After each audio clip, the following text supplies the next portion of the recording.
इस समय तो वोट चोरी की बात हो रही है, लेकिन लालू यादव के राज में बूथ चोरी की बात होती थी। बूथ को ही छाप दिया जाता था, इंक डाल दिया जाता था बैलेट बॉक्स में जहां पे उनके मुताबिक वोट नहीं होती थी, और इंक से पूरा बैलेट बॉक्स खराब हो जाता था।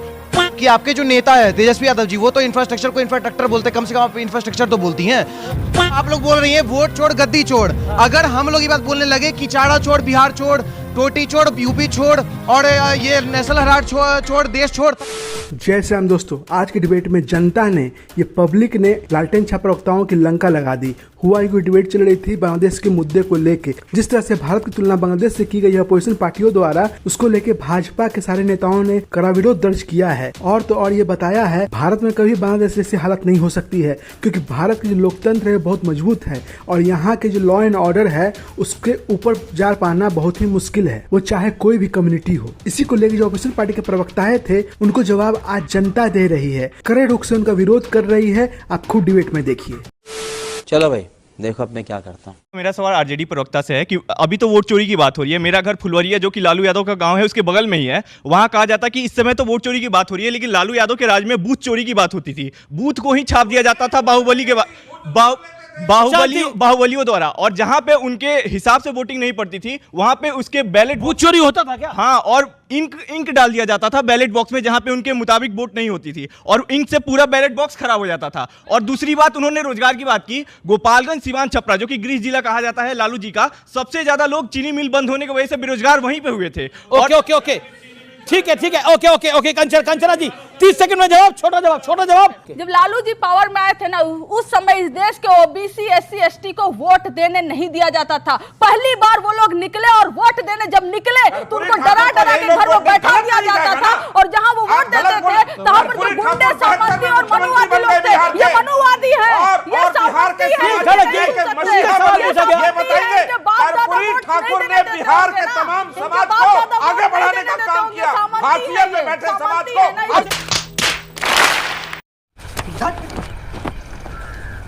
और वो वोट देने गए तो बाहुबली जो हुआ करते थे ना, सामंती मनुवादी सोच के, वो क्या करते थे, उनको मार के भगा देते थे, और उनके जो बूथ होते थे ना, शाबुद्दीन तो आपके साथ होते थे।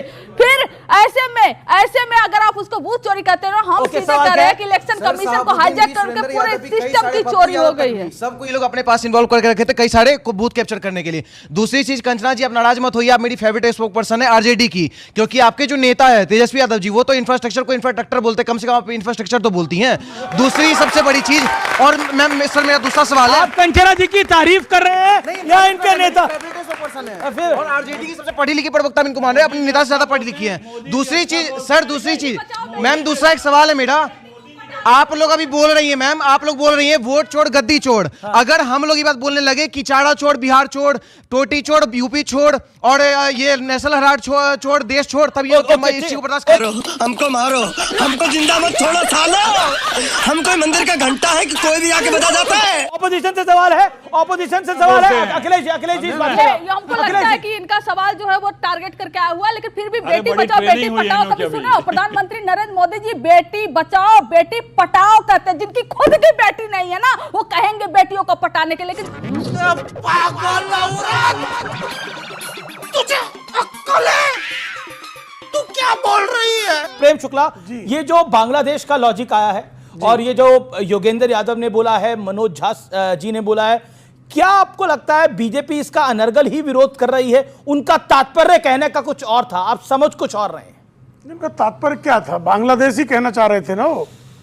और इस देश को बांग्लादेश बनाने का प्रयास कांग्रेस, राजद, सपा, लपा, चपा कितना भी कर ले, इस भारतवर्ष को बांग्लादेश हम किसी भी कीमत पर नहीं बनने देंगे। ये संकल्प है भारत का। आप किससे तुलना कर रहे हैं भाई बांग्लादेश की? भारत से। एक जो है ऐसा सशक्त लोकतंत्र, एक ऐसा जो दुनिया का सबसे तेज गति से जिसकी आर्थिक वृद्धि हो रही है, जो 2047 तक विश्व का महाशक्ति बनने जा रहा है, जो चौथे नंबर की सबसे बड़ी अर्थव्यवस्था है, उसकी तुलना बांग्लादेश से कर रहे हैं। जिस बांग्लादेश में हिंदू महिलाओं को नंगा करके मारा जा रहा है, हिंदू महिलाओं पर बलात्कार किया जा रहा है, उसका सब नरसंहार हो रहा है। आप कल्पना करते हैं भारत में ऐसा हो सकता है कि अल्पसंख्यकों के साथ? बांग्लादेश में कोई हिंदू, जिस तरह से हमारे बीच जो मौलाना अंसार रजा साहब खड़े हैं, वहां कोई हिंदू इस तरह से खड़ा हो सकता है क्या? कैसी बातें कर रहे हैं? नहीं, बिल्कुल कोई कंपैरिजन नहीं है, और जिसने ये बोला है ये गलत बयान है, इसमें कोई दौरा भी नहीं है। चाहे कांग्रेस वाले हो, आरजेडी वाले हो या समाजवादी वाले हो, ये लोग का सिर्फ एक ही मुद्दा रहता है, किसी तरह भी भारत के लोकतंत्र पे हमला किया जाए और अपनी रोटी सेकी जा सके। जहाँ से वोट बैंक को अपनी तरफ करने के लिए ये लोग इस तरह के मुद्दे, चाहे वो पाकिस्तान का मुद्दा हो या बांग्लादेश का मुद्दा हो, लेके भारत राजनीति में आते हैं कि वो मुसलमानों की वोट पा सके और किसी तरह भी सत्ता की सीढ़ी चढ़ सके। दोस्तों, आपको अगर वीडियो अच्छा लगा तो इसे कर दीजिए लाइक। अगर आप मेरे चैनल पर नए हैं तो इसे सब्सक्राइब करके ही जाइएगा। जय हिंद, जय भारत।